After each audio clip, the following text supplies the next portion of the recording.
नमस्कार दोस्तों, स्वागत है आपका हमारे चैनल हिंट इंडिया पर। दोस्तों, सबसे पहले आप ये ट्वीट पढ़िए।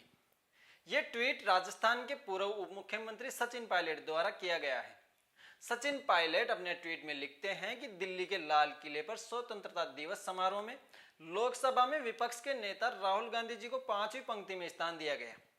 विपक्ष के नेता को कैबिनेट मंत्री का दर्जा प्राप्त है, लेकिन सरकार का इस तरह का पक्षपातपूर्ण व्यवहार संकीर्णता और संकीर्ण मानसिकता का परिचायक है।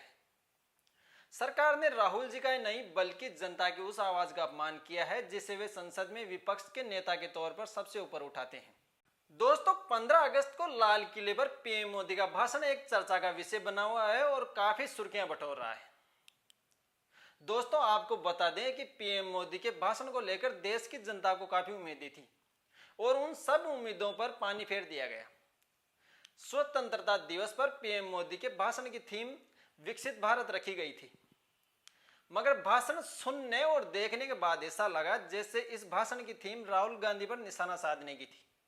मगर दोस्तों, मोदी अपने इस चक्रव्यूह में खुद ही फंसते नजर आ रहे थे। मोदी के इस भाषण में जिस तरह से कैमरामैन द्वारा राहुल गांधी को हाईलाइट किया गया, उन पर निशाना साधा गया, इससे साफ नजर आ रहा था कि मोदी विकसित भारत के नाम पर राहुल गांधी को निशाना बना रहे थे। राहुल गांधी और उनके परिवार पर सवाल उठा रहे थे, वंशवाद पर सवाल उठा रहे थे।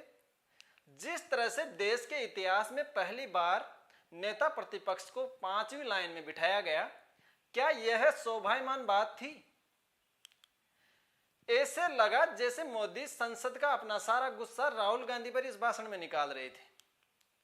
लोकसभा चुनाव के बाद भाजपा बौखला गई है और मोदी के चेहरे पर वह बौखलाहट साफ साफ दिखाई दे रही थी।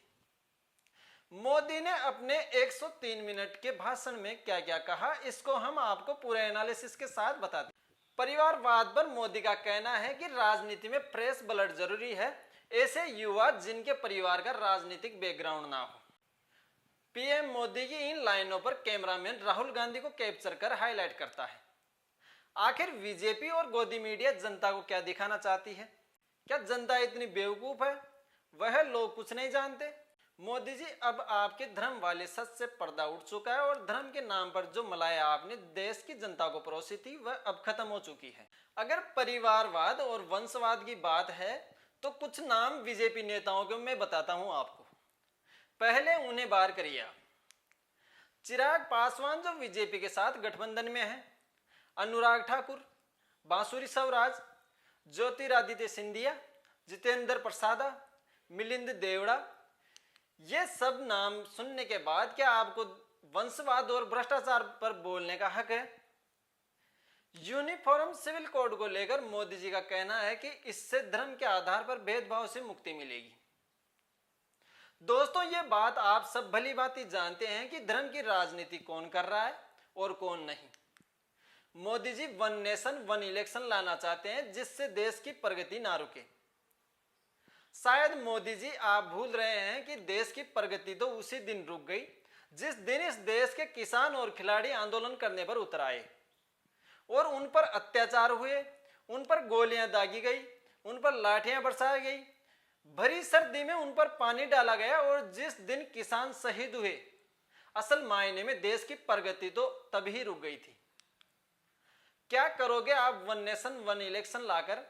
आपको तो अंबानी अडानी के लिए काम करना है। जिस देश का किसान गरीब पैदा होकर गरीब ही मर जाता है, उस देश का कैसे विकास हो सकता है?